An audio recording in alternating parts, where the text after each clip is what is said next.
My name is Jimmy Demetro. I'm the president of the Hellenic Film Society USA, and I have the pleasure of being your master of ceremonies tonight. I know you're just as intrigued as I am, most likely, by the subject matter of tonight's program, Jazz Democracy, and I know you're eager to listen to the distinguished speakers and the extraordinary musicians who are going to perform tonight. So we'll get started. I have the pleasure and the honor of introducing to you first on the program tonight, the permanent representative of Greece to the United Nations, Her Excellency Maria Theophili.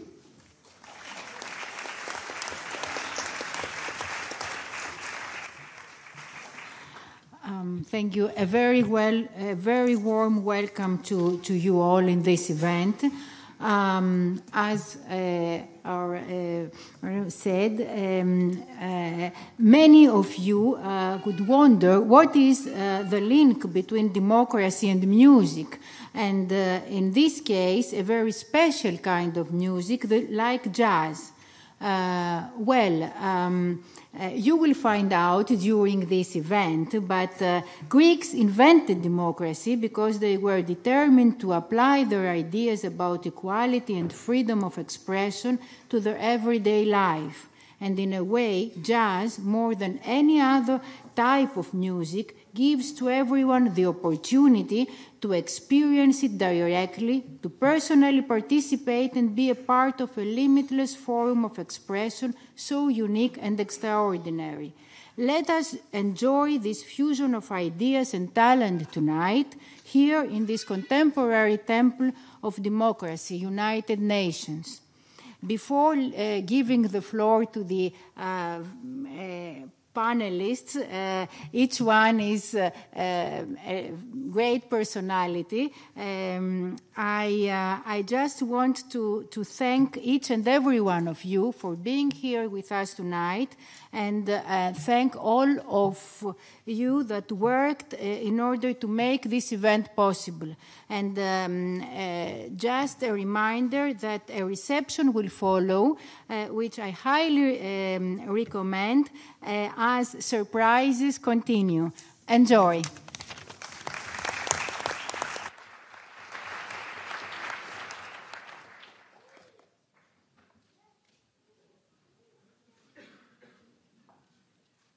I would like to introduce the former Minister of Greek Foreign Affairs and now the European Union Special Representative for Human Rights, Stavros Lambrinidis.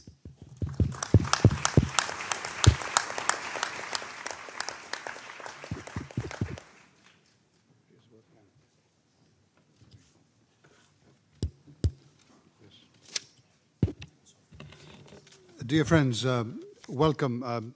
Jet lag sometimes gives you rare moments of clarity, and as I was landing last night in New York, I realized no one is here to listen to me speak.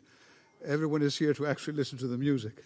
So we'll make this, as brief as I can. What is the contribution of human rights to the arts? The first thing I would say is that human rights protect the right to create art, to admire it, to critique it, to be provoked by it, to respond to it, or to ignore it for that matter. It is the freedom of expression, the protection of a culture that is enshrined in the International Covenant for Economic, Social, Cultural Rights, in the European Fundamental Rights Charter, and these laws, in fact, in practice every day, open doors for artists to create, but also for audiences to enjoy or not enjoy that art. The second thing that I would say in this context is that it is especially controversial art that these human rights do protect. I say this because sometimes people think that it's okay, in fact, to say things or to do things so long as people are not offended. But the fact of the matter is that if everyone in this room agreed, no one would have come up with the idea of enshrining in the United Nations Charter and the Universal Declaration of Human Rights the freedom of expression. We would all agree. We would just hold hands, sing Kumbaya, go home, go to the Greek reception, have some nice wine. It is when you disagree with someone, and especially when you disagree strongly, and especially when one person has the power to silence the other, that it makes sense to say that I have freedom of expression. And the same exact concept applies to the arts. The third thing I would say in how human rights and what human rights do for the arts is that in many ways, especially when it does not relate to governments or a state action towards the arts, but to non-state actors, including private businesses, whether that might be advertisers sponsoring radio stations or museums or anything else. Human rights do apply as well. Private individuals don't have the obligation to protect human rights in the same way that governments do, but they do have the obligation to respect them according to the United Nations and according to the guiding principles on business and human rights. It is fundamental to keep in mind that even individuals, when they do get engaged in free speech and in culture, have to respect those rights. Now, many more things human rights can do for arts, but you see how fundamentally they provide an umbrella for all this to unfold. Now, what can arts do for human rights? A lot.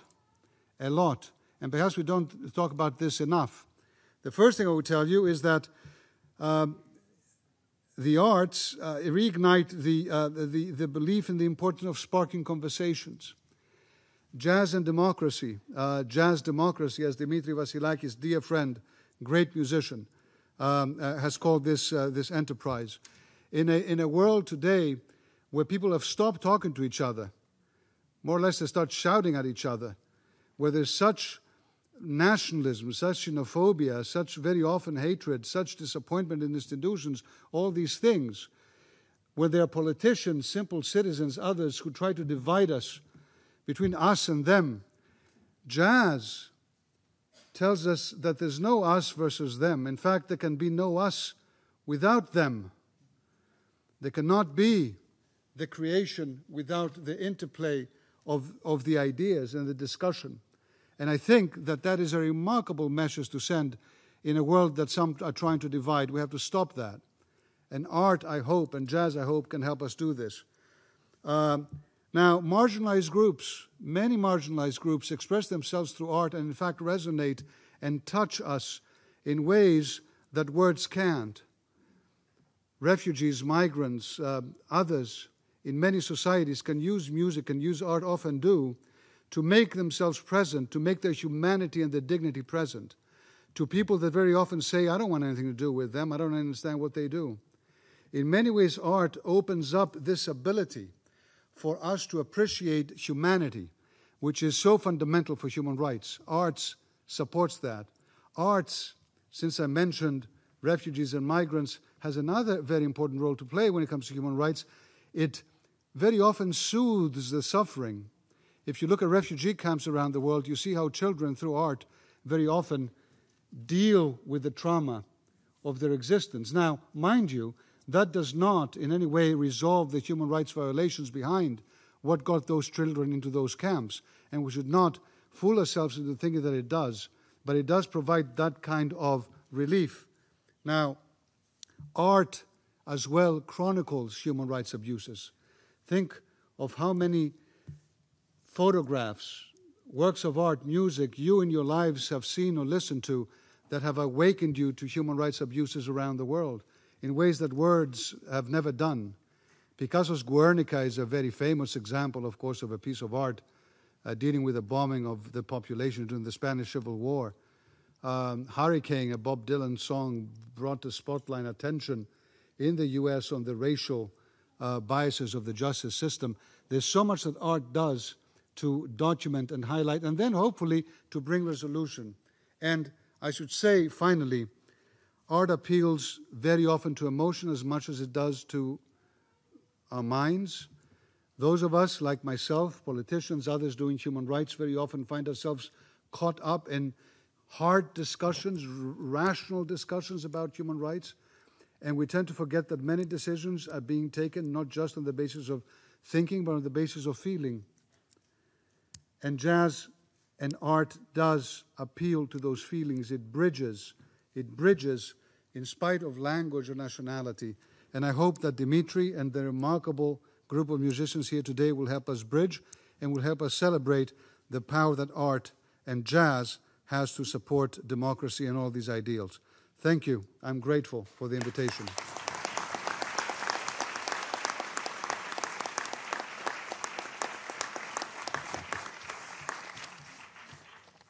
Dimitri Vassilakis is an internationally acclaimed, award-winning, Athens-born saxophonist, vocalist, researcher, educator, and composer.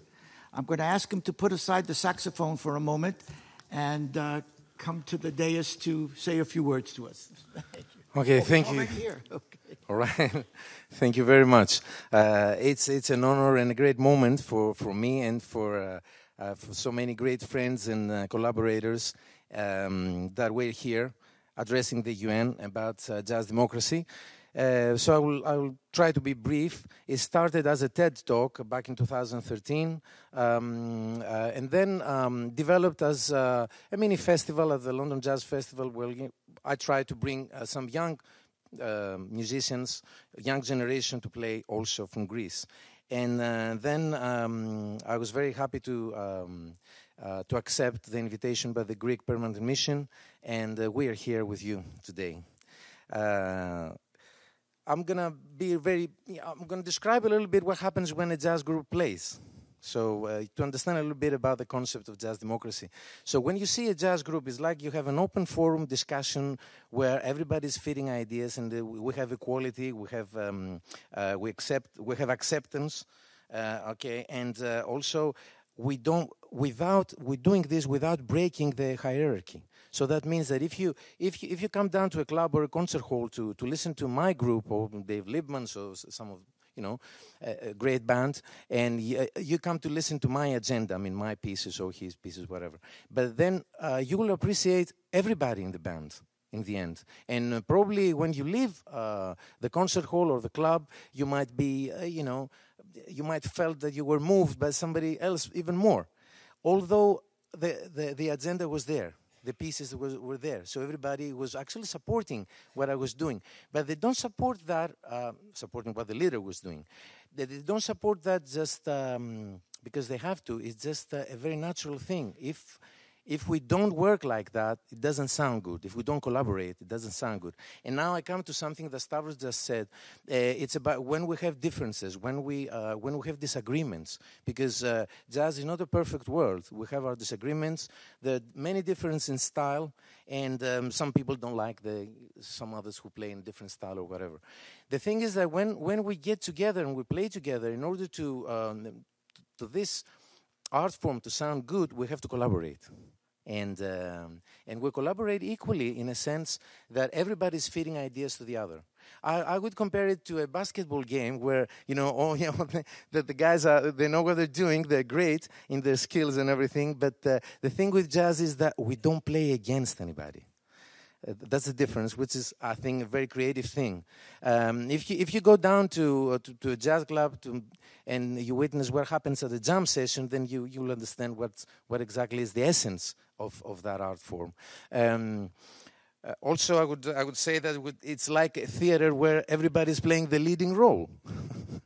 And going back to the great speakers who will elaborate on those elements and also on the tradition, how jazz started, the black tradition, it's so important, and how now it's become universal. And but I will say that I will connect a little bit with democracy. Democracy was a unique concept that Greeks came out with. It was an amazing concept at the time. If you read a little bit of history, you will understand what happened. And not only that, but if you also want to refer to Plato and the symposium, where all those people there, it's a nice gathering of people. They have a good company, and they have a good time, they drink, they speak. But they do speak about higher meanings. They actually try to find the meaning of beauty and love. And gradually they find it by feeding ideas to each other. And so what I'm going to say now, it's, of course, being an artist, I love what I do. That's my life. And I'm sure it's the same with all other artists that are here. And I'm very blessed to have not only my jazz friends here, but artists from different parts. And so I want to open the discussion.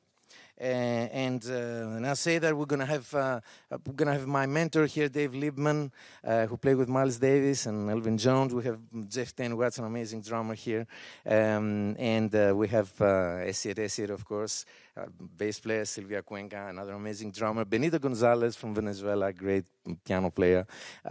Spike Wilner, great piano player and small jazz club, as well as Craig Bailey, my brother in Brooklyn. Okay, and am I forgetting somebody of the guys? And then, of course, we're having two lovely ladies, Lydia Venieri.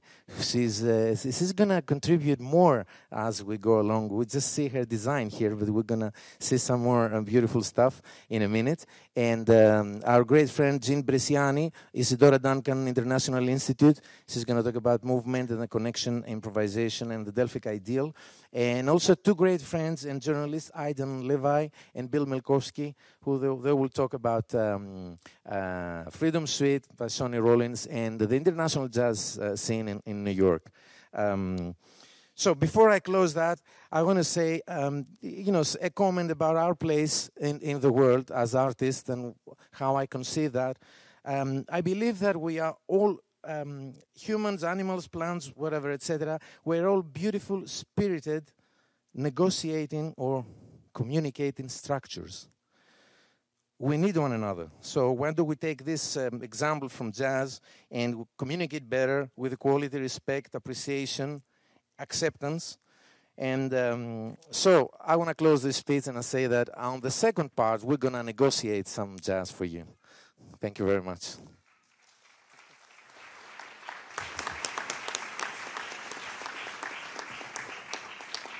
Dimitri has already mentioned our next speaker. David Liebman is a celebrated drummer. A saxophonist, excuse me. Close enough. Yeah, and it's right next to me. But he is a drummer. Okay. I know he's played with the Masters and has, I think, is it over 500 recordings? Too many and a couple of hundred compositions. Yeah. Anyway, here he is, and it's my pleasure to... Thank you. Ask him to speak to us. Okay, thank you. Oh, it's working. Thank you. So nice to be here. It's the second time. I'll tell you how. But Demetrius asked me to just give a little history of an organization that I founded in 1989 called the International Association of Schools of Jazz, or IASJ. And the impetus for putting together the organization was that during the 80s, specifically in Europe, there was a lot of teaching going on, beginning in Europe. It was a little older here in America. And it was very interesting to me when I would go from France to Germany to Holland and mention who I just played with, and they would say, oh, I don't know who that is. And we're all doing the same thing. So it seemed to me that if we could get people who are all doing the same thing, maybe in a different language, together in one room, this could be a great benefit for cross-cultural communication. That's my mantra. And we are now in our 28th year, I believe, and we meet yearly. And we were here in the United Nations in 1995 when we were hosted by the New School of Jazz. And today, this summer, we'll be in Estonia, next year in Croatia, and then in Argentina. And the point of the organization is to bring people together. And, of course, we pick 50, 60 students from our member schools, and we usually have about 20 to 25 countries represented.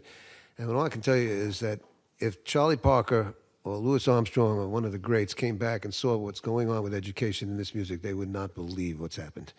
We have outlined everything. A student can be led through A to Z in his 4 to 5 years of school, his or her time in school, and it's quite organized. We're turning out many musicians, of course, more than we can use, because as all art forms suffer from supply and demand equation being out of kilter. But that doesn't take away from the beauty of the music. And one thing, just to underscore, Demetrius made a point, which is that it's hard to imagine something more that combines more than jazz, the freedom of the individual and group interaction. And you'll see it in miniature form because we're playing short tonight. But the support that everybody gives to the soloist who has his day or her day in the sun, and then immediately switches to accompany the next soloist. And it's a wonderful example of that. And of course, all music is an example of that, but jazz is built on self-expression, creativity, and being able to adjust and improvise, which we do all day, every way we can. So I want to say I appreciate being invited. And again, it's called the International Association of Schools of Jazz. Thank you.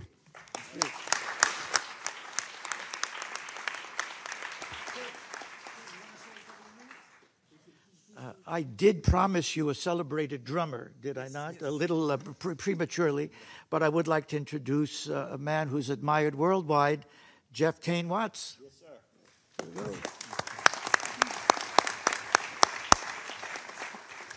It's a great honor and privilege to be in this building with so much history and the aspiration to do so much good. Yeah, I mean, the music has always kind of represented the, you know, I mean, of course, being born in America, but quickly spreading to form a world, truly world music. And I'd also like to reiterate what Mr. Liebman said, that one of the great things about the music that does reflect human needs is the fact that it celebrates the individual while realizing that I guess you could take a great solo, but the energy of everyone has to be together. So it's like what we can accomplish together is truly the goal. And the music has always kind of been functioning independently of what goes on with countries and laws. You know, musicians and artists have always reached out to each other and to each other's cultures for inspiration. You know, from Stravinsky to John Coltrane to today, you know, where jazz is truly a world music.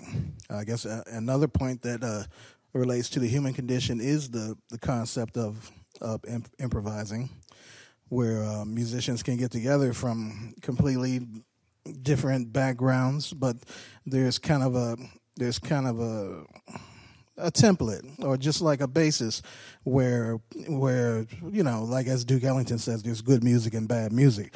And so at this point it becomes especially important with musicians that haven't played together much to really listen and try to understand the environment that they're in before they're in a hurry to make their viewpoint understood. And that's something universal that we can all use. So I want to thank you all for having us here today. This is truly an international ensemble that we have. And there you go. Peace.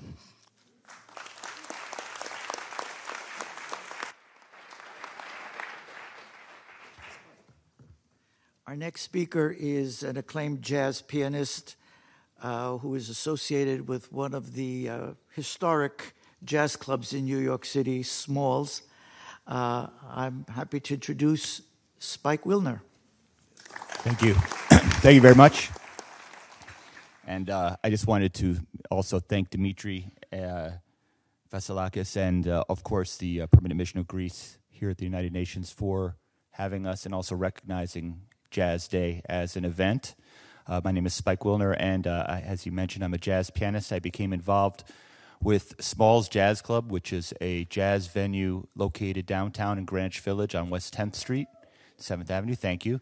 And thank you very much. It was started by my business partner, Mitch Borden. We'll have our 25th anniversary next year. I was playing there originally and then became his partner now 11 years ago. Smalls has always been a hangout for musicians, and most notably one for jam sessions where musicians can gather in a very social setting, meet up with one another, and play together. It's a place for young musicians to come and try their hand at playing, and with crusty old guys at the bars to listen and be critical. And since I've been involved with Smalls, we have also installed we've been very involved with live streaming. We've been live streaming all our shows from our clubs now for 10 years, as well as archiving and creating an online archive of all the work that's been done there. So at this stage, we have recorded every show at Smalls since September of 2007, now 28,000 recordings, videos, and live stream, and it's created for us an international audience of jazz lovers and jazz fans. In my experience as a musician, I've had the opportunity to travel around the world, and I have to say I've been to places as far as Beijing or Europe, and what I've noticed is that what I call jazz people seem to be the same regardless of their cultural backgrounds, and it seems to be people who are united with generally a love of this music, of course, but also seem to be of a little bit smarter than your average person, and they love art and just kind of more compassionate. And so I say that jazz is a unifying art form, and there is an international body of jazz-loving people who sympathize with this music and share the same ideals. I've always believed that jazz can be a force for world peace, that music is a language that doesn't necessarily need to have any specific quadrant, that anyone with ears can hear it. And I do want to mention one story very quickly, is that about 2 years ago, I was sitting in front of the club collecting cover charges, minding my own business, and two very big limousines pulled up. And these strong-looking guys came out, very gruff men. They said they had a VIP in there that wanted to come to the club very badly to hear the show. And I, of course, was a little bit nervous, but I let them go down and check out the club. And then it turned out to be Mr. Alexis Tsipras, the Prime Minister of Greece, and his very beautiful wife. And they came inside, and the club was very crowded, actually. And I was very embarrassed trying to find them seats. And there were 2 seats at the bar, and they were very gracious to take the seats at the bar. So there was the Prime Minister of Greece and his wife sitting at our little bar, and they had a scotch and a wine. She had the wine. And they told me that Smalls was something that they had remembered from their days when they were students, and they had very fond memories of Smalls, and they wanted to come and just share an evening together there. It was very informal, and they were very, very lovely people. So I just have to say that was our interaction there with the country of Greece. But thank you all for recognizing jazz music as an international art form, and please come visit us at Smalls Jazz Club. Thank you very much.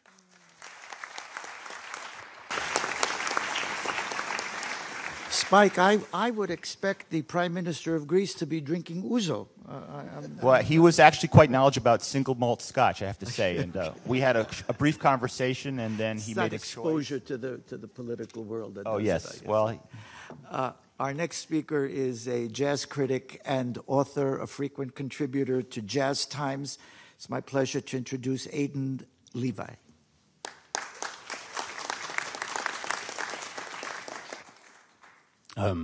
Thank you to Dimitri Vassilakis, and can you all hear me all right? The Jazz Journalists Association and the permanent mission of Greece to the United Nations. After all, it's Socrates who is one of the greatest improvisers in the history of the world. I think we can all agree on that. Plato wrote about the importance of rhythm, but it's a hard truth that you can have democracy without equality. And in this era of government challenges to arts funding and education, it seems increasingly evident that you can have democracy without jazz. But you can't have jazz without democracy. This is one of the key tenets of my forthcoming biography of Sonny Rollins, who has lived with this reality for 87 years now. 60 years ago, in 1958, the iconoclastic saxophone colossus recorded the Freedom Suite, a soundtrack to a revolution that could not be silenced, and a quintessential jazz protest album. Composed for a pianoless trio with Oscar Pettiford and Max Roach, who would release We Insist, Max Roach's Freedom Now Suite with Abbey Lincoln 3 years later, the Freedom Suite's eponymous 19-minute composition typified democracy in action. Rollins composed the piece inspired in part by the housing discrimination he faced, even as a jazz icon, and the myriad injustices he saw around him daily, which he attested to in his eloquent liner notes. He wrote, quote, "America is deeply rooted in Negro culture, its colloquialisms, its humor, its music. How ironic that the Negro, who more than any other people can claim America's culture as his own, is being persecuted and repressed, that the Negro, who has exemplified the humanities in his very existence, is being rewarded with inhumanity," end quote. After the album's release, Rollins faced backlash from some fans, and the Riverside label pulled it from circulation, replacing the Freedom Suite with Shadow Waltz, the same album with a different cover, renamed for a track on the original's B-side. But Rollins would not remain in the shadows. The new cover bore a striking resemblance to a famous portrait of Frederick Douglass. His commitment to global democracy began before he could play the saxophone. When Rollins was a young boy growing up in Harlem, he joined his grandmother, a supporter of Marcus Garvey, in protests advocating for the Scottsboro Boys and against the Italian invasion of Ethiopia and the de facto house arrest of Paul Robeson. Robeson was his hero, a champion of civil rights before it became a defined movement. In his high school yearbook, everyone had to write what they wanted to be when they grew up: ball player, lawyer, civil engineer. Rollins wrote, quote, "a second Paul Robeson." It is this spirit of radical egalitarianism that he brought to his music, but he has always known that jazz signifies an ideal that democracy could only hope to achieve. It has never stopped him from trying in the face of adversity, though. When I first began researching my biography of Rollins, he told me that societies often don't change, but individuals can. As an incandescent soloist on the front lines of democracy and one of jazz's greatest ambassadors, Rollins has navigated these changes as a spiritual individual, living with the dissonance of an imperfect world. That meant representing the bridge between jazz and democracy, sometimes quite literally. Quote, "Jazz has always been a music of integration," Rollins once said, adding that, quote, "jazz was not just a music, it was a social force in this country, and it was talking about freedom and people enjoying things for what they are, and not having to worry about whether they were supposed to be white or black. A lot of times, jazz means no barriers," a sentiment that is just as relevant today as it ever was. Thank you.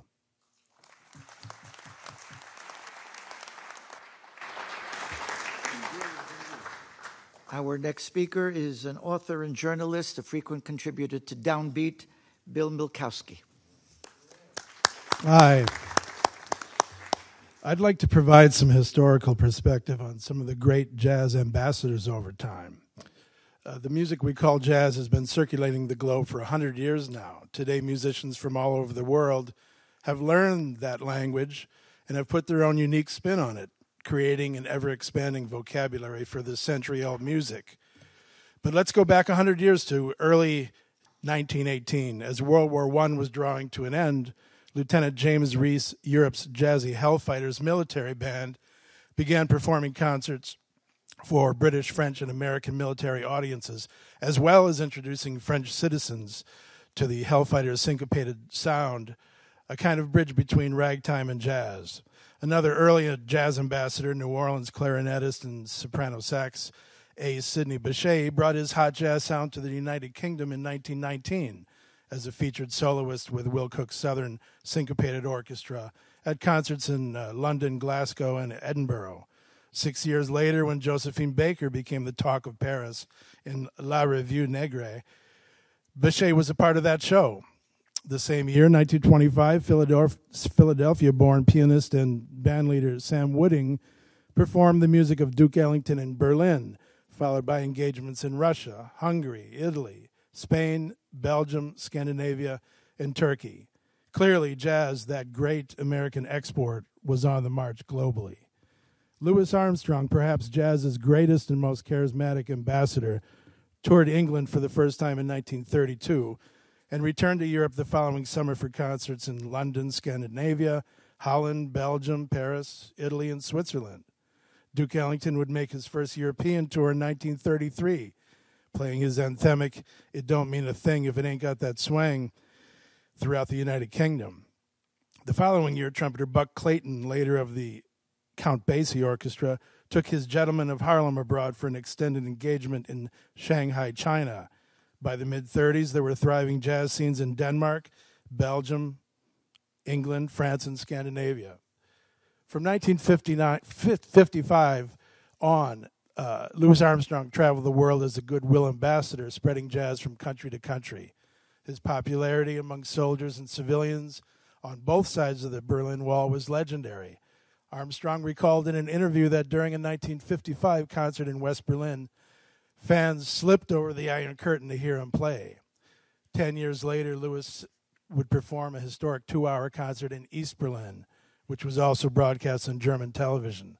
Then in 1956, in an engagement arranged by journalist Edward R. Murrow for his popular CBS television show, See It Now, Armstrong and his All-Stars played 2 concerts in Ghana. 100,000 people showed up to see Pops play a free afternoon concert at the old Polo Ground in Accra on May 23rd. The following evening, he appeared at a ticketed event in a program entitled Satchmo at the Opera, enthralling the crowd with his rendition of Black and Blue. That same year, 1956, Dizzy Gillespie's Big Band was chosen to be the first jazz group sent abroad on a State Department-sponsored tour of Iran, Pakistan, Syria, Lebanon, Yugoslavia, Turkey, and Greece. Dizzy's tour was a great success and provided the blueprint for future State Department-sponsored tours by the likes of Benny Goodman, Duke Ellington, and Dave Brubeck, who in 1958 told his audience in Warsaw, "No dictatorship can tolerate jazz. It is the first sign of a return to freedom." A little side note, this Friday on PBS, they're airing a new documentary on that historic 1958 tour that Dave Brubeck did. So I would recommend that you all check it out this Friday. Since the late 90s, there has been a steady stream of young Israeli jazz musicians coming to New York City. Some like clarinetist Anat Cohen, bassist Avishai Cohen, guitarist Gilad Hexelman, who is playing right now as we sit here. He's in St. Petersburg, Russia, as part of the International Jazz Day ceremony there. These young musicians have climbed to a place of prominence on the scene in New York. American saxophonist, educator Arnie Lawrence played a crucial role in turning some of them on to jazz since moving to Israel in 1997 and founding the International Center for Creative Music in Jerusalem. He honestly believed the idea of peace through music, said his son Eric Lawrence, himself a fine saxophonist who has been on the New York scene for more than 20 years. At his Jerusalem club, Arnie's Jazz Underground, the late Lawrence mentored a generation of aspiring players. As Andrew Gilbert pointed out in his Jazz Time story in Arnie Lawrence, it took a Jew from New York to bring jazz's spiritual power to the Holy Land. Another musician who believed in that idea of peace through music was the late saxophonist, composer, bandleader Bob Belden. In 2015, Belden traveled with his band Animation to Tehran to perform a concert, the first American musician to play in Iran since the country's revolution in 1979. Our trip is a manifestation of Herbie Hancock's dream of music bringing cultures together in peace, he told Jazz Times. I like to call it music diplomacy. Belden died 3 months after that historic concert in Iran. I wish he were still around. We could certainly use some good old-fashioned music diplomacy right about now. Thank you.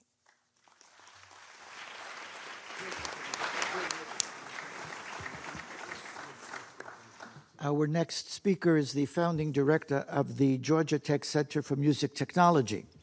His interests lie in robotic musicianship, new instruments, mobile music, and sonification. His music has been featured in festivals and concerts all over the world. I present to you Gil Weinberg.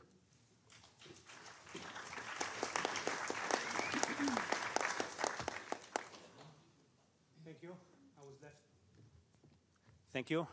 I want to thank everyone involved in inviting me here. This is very exciting, and I want to show you some of the research about the future, or one possible future of jazz as I see it. I moved here just to show some slides and videos. So I work on robotic musicians, and the idea of robotic musicianship is to develop robots that listen like humans, but play like machines. And we are trying to have robots that will inspire us, that will create new ideas in our head. It's a lot about communication. It's a lot about listening and responding.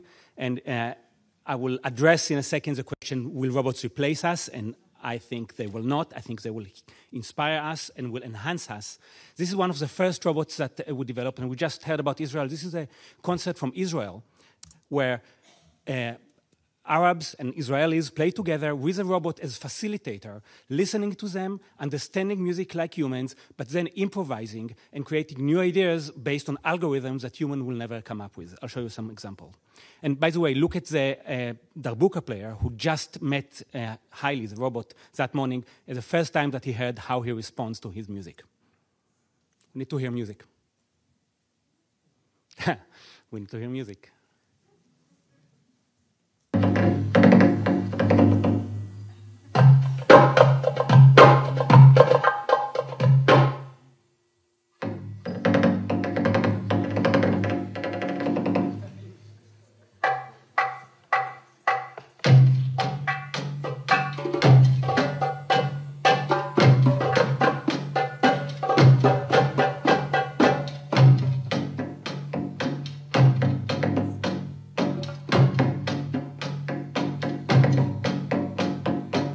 You heard in the beginning is call and response. We talked about call and response, something very important in jazz, but then the robot listened to everything and morphed between one rhythm from here and one pitch from there and creating something new.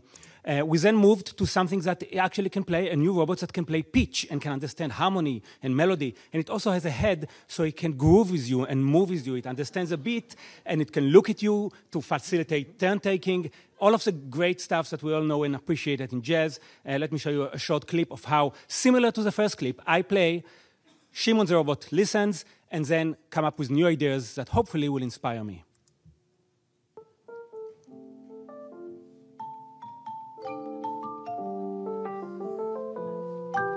Sometimes it's similar, sometimes it's a little different.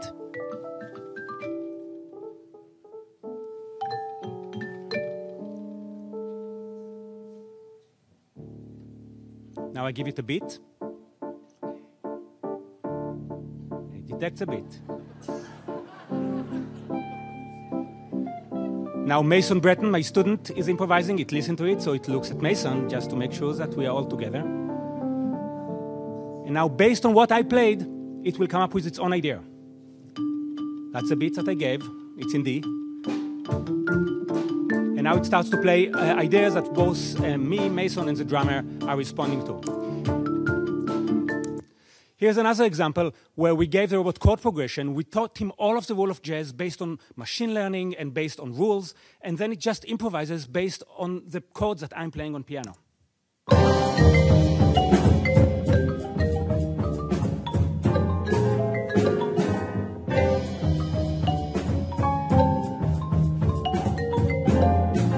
And the small robots dance with it, of course, detect the beat, and so on. And of course, we talked about some some adversarial interaction. Here, something that sounds more like a duel between two drummers.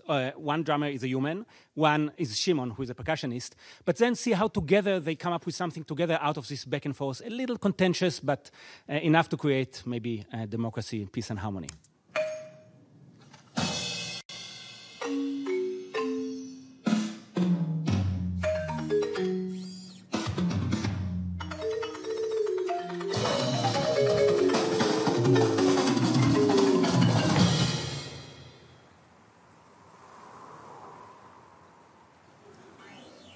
That's part of democracy.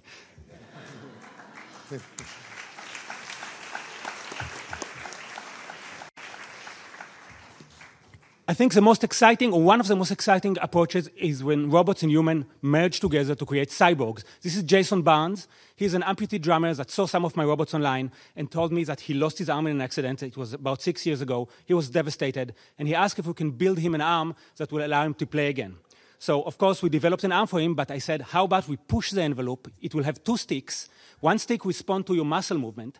The other is a stick with a mind of its own that can improvise and inspire you. Your own body is kind of interacting with you and creating responses. And, of course, if we're going there, let's make it play like no human can.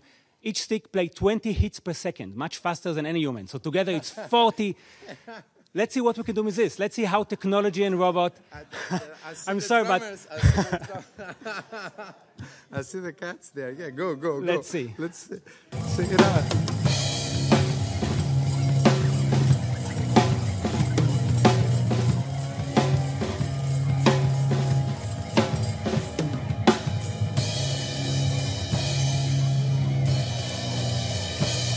And imagine what happens when one stick plays 20 hertz, the other 19 hertz, together create polyrhythms and all kind of unique and interesting ideas that can inspire you. I think the last video I will show is when a different human, Andrew, the guitar player here, actually control one of the sticks. So now not only the stick listens to the music and improvises and Jason controls the other stick, we have a different humans interacting, connecting, creating new ideas, basically in a very strange and kind of intimate way, controlling Jason's own arm and see how he responds with that. And I think he did pretty well. He's definitely a much better drummer today, partly because he practiced, but we believe that partly because of the technology. So I will end with that.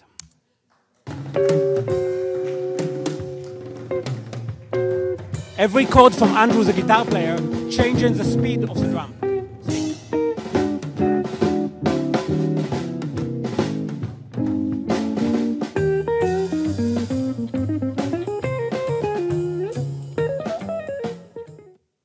Thank you very much. Okay, let me say a few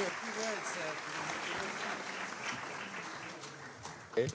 Okay, before our next speaker, just say a few words because I didn't introduce Gil when I spoke, and we do collaborate. He's doing this great work at Georgia Tech, and we collaborate with the Athens Kapodistrian University that I'm teaching. So we're planning to bring one of these lovely robots, Simon, 2019 to Greece to the Onassis Cultural Center. So we're looking forward to that, and thank you, Gil. That was great, and thank you.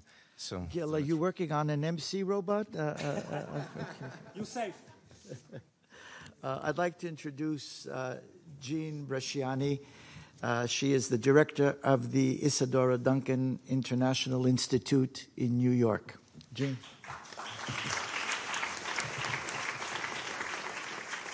It is a great thrill to be here tonight. I feel wedded to the past, the present, and a profound future, let alone being a dancer and an historian sitting amidst all of these fellows of artistry and sound immersed. It reminds me of some of the great journeys I've had with Dimitri Vassilakis as he would lead us along the way through the archaeological sites in Greece. And that is why I am here, for this continuity, to bring as well the legacy of Isadora Duncan.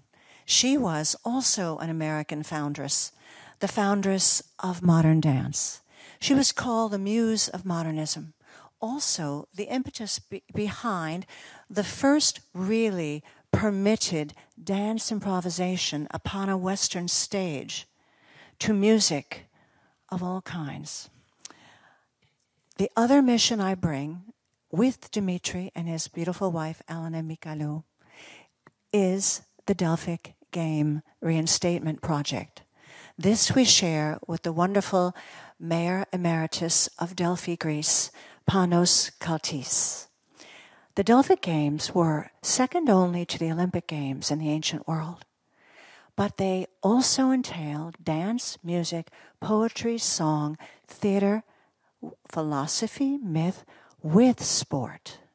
And so Isadora Duncan, the foundress of our lineage, was the first behind the original modern reinstatement.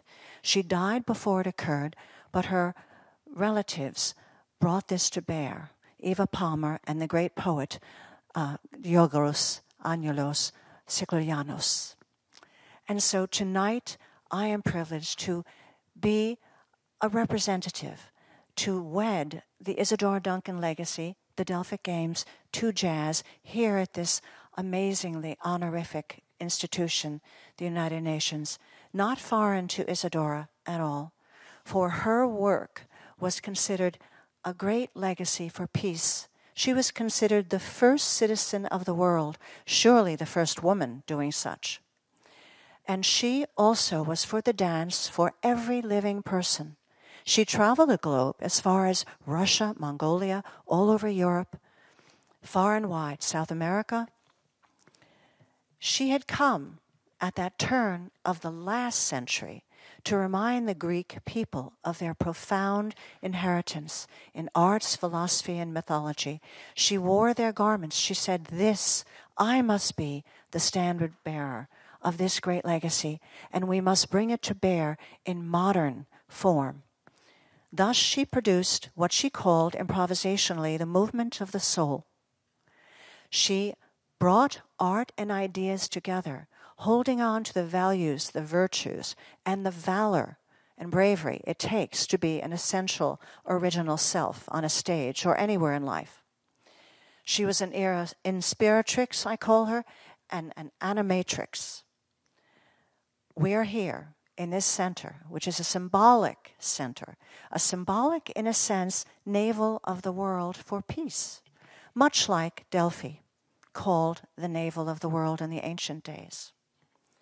And so it is an ideal kind of forum, and it is the purpose of a jazz democracy to make it very real. There will be some real dancers downstairs too, following, as we always do, the beautiful sound of Dimitri.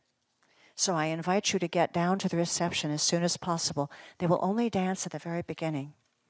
And let us, as Isadora asked us, merge the arts. Let the arts continue in all of us, in our hearts and minds and souls, the eternal values that the Greeks have given us and that are undying and are the birthright of every living person. Let us be here tonight in that spirit.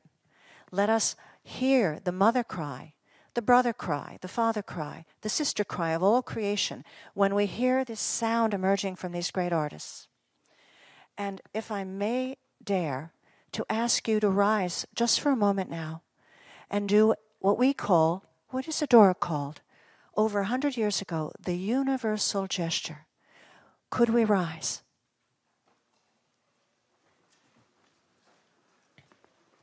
And she would say as she moved, earth, self, sky, my brothers. Earth, self, sky, my sisters. Earth, self, sky, our world. United and one. And she reminded us, let the artists unite and create this miracle of love. Thank you. Thank you. Jean Bresciani, thank you so much. We have a video to close the first part of the program. We have a video featuring the director of the historic jazz label Candid Records. I'm speaking about the gentleman named Alan Bates. Okay, we need some sound there. Good evening. That's Alan. My name is Alan Bates. I'm the owner of Candid Records, the well-known international jazz label, which has been my pleasure for the last 30 years or so, since I acquired the line from the singer Andy Williams on the West Coast, who had ended up owning it. And I set about trying to regenerate the line, which had been dead for some years. And so one of the first things I did, of course, was to reissue some of the great names, Max Roach, Mingus, Cecil Taylor, Memphis Slim, Otis Spann, you name it, all artists who were around New York in the 60s of that Nat Hentoff had the vision to records. He sadly died a few weeks ago. And gradually we developed the line to include contemporary artists all over the world. We made a lot of new sessions in New York, we made a lot in Europe, and we opened up new markets from all over the world to preach the message of contemporary jazz, not contemporary in the experimental side so much, but jazz was active and part of today. During this time, I made the acquaintance of Dimitri Vassilakis, who became a very good friend of mine. He's a real giant of the saxophone, as I'm sure you know, and his friends Craig Bailey and David Liebman, and so on. Many young artists have now joined the label. The latest one you may have heard of is Jamie Cullum, a singer-pianist who's had a lot of success around, and just exemplifies the fact that jazz is alive and kicking and really is a true democracy. Thank you very much, Dimitri.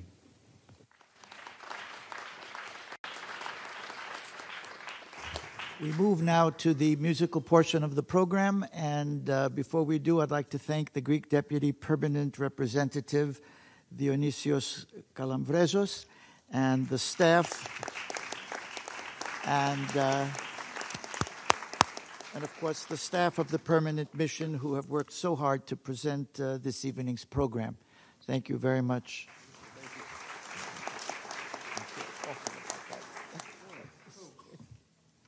Guys, let's get on stage, yeah? Yeah. And the beautiful artwork you see behind here, all those jazz birds by Lydia Venieri. Lydia, please.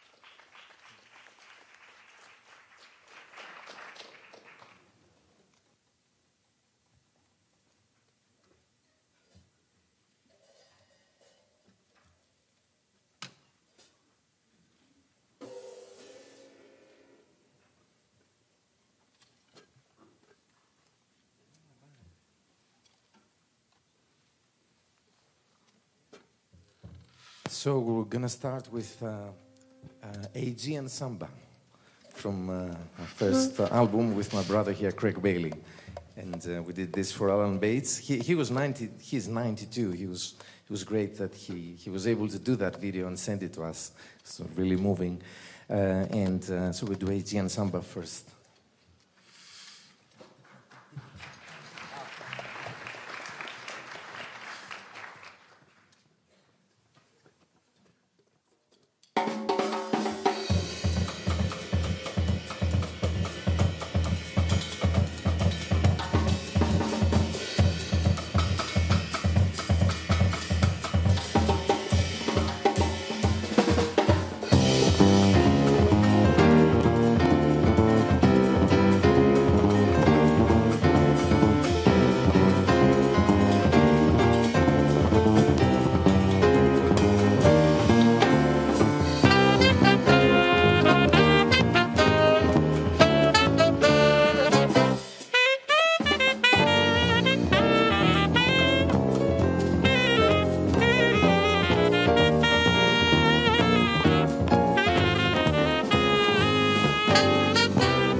Sylvia Cuenca on the drums. Sylvia, oh yeah, Sylvia Cuenca. Craig Bailey on the alto saxophone. Craig Bailey. Essiet Essiet on the bass. Essiet. Benita Gonzalez on the keys. Okay. So we have the great Jeff Tain Watts on the drums now. And we're going to do a New Orleans groove. It's called, it's a new piece, specially written for here. After Aegean Samba, we're going to the New Orleans waters, okay. Blue Orleans then.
We got a giant of the saxophone, Mr. David Liebman.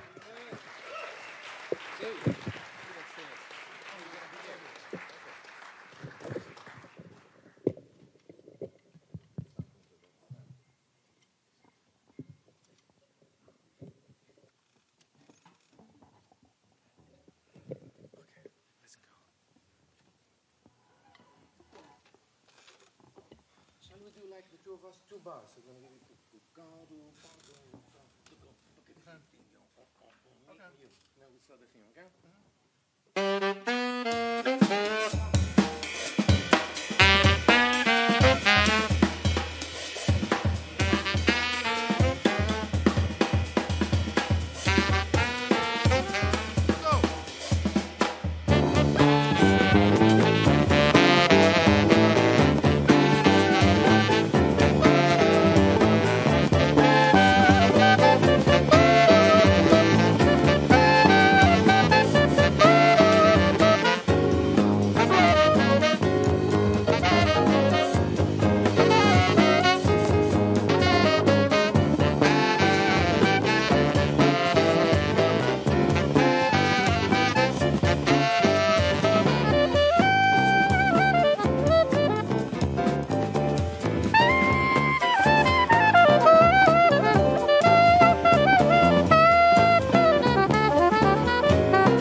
Right.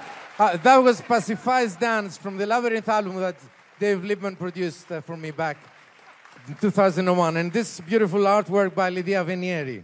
Okay. So please, I don't know what time. Where are you?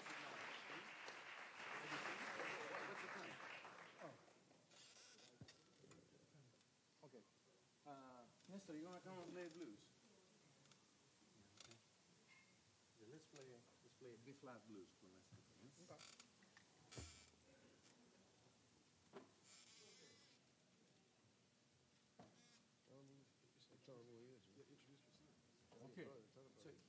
Okay, he's Nestor's 17-year-old son. Okay, got him.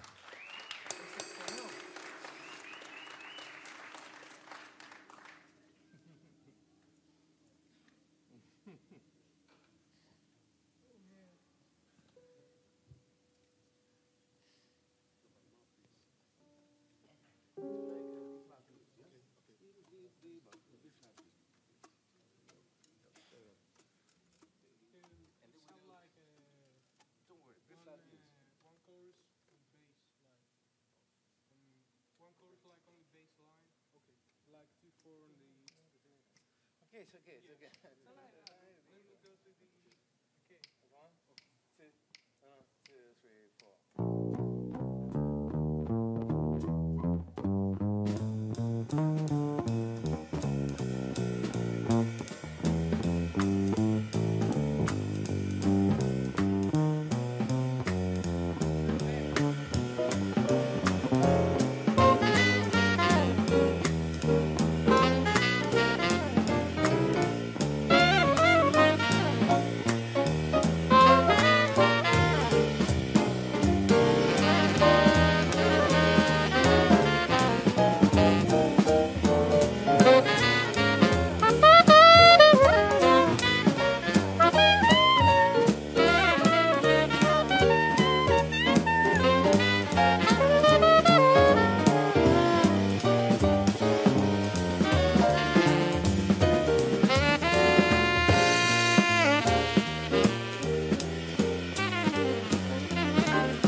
All right. Woo. Thank you so much. And thank you very much. And before I say something else, I forgot to say that through the Sonny Rollins, the great Sonny Rollins, through his manager Terry Hinte, just sent us, he couldn't be here, so he sent us this email saying congratulations and Godspeed. That was from the great Sonny Rollins. So thank you very much. We had the amazing Jeff Tain was on the drums. Jeff Tain. Beautiful Sylvia Cuenca on the drums, please, Sylvia. Sylvia. Yeah. The amazing Esier on the double bass. But he didn't bring the double bass. It proved to be very big for the UN. But he is playing much bigger music, much bigger sound anyway. Benito Gonzalez, brother from amazing piano player. Benito Gonzalez, originally from Venezuela, amazing piano player. Alrighty. Craig Bailey, my brother from Brooklyn. Craig Bailey on the alto saxophone. Yes. My son Nestor. Thank you so much. Appreciating. This is Dimitri Vassilakis, and here it's the great Dave Liebman on the soprano saxophone. David Liebman. Okay, also all the other speakers. Stavros, thank you so much. I appreciate you coming here. Stavros Labrinidis. So, no, it's 8:30. We have to go down. Thank you so much. It's going to be something happening at the reception, as Jean Bresciani announced. So go slow, because I need to go first.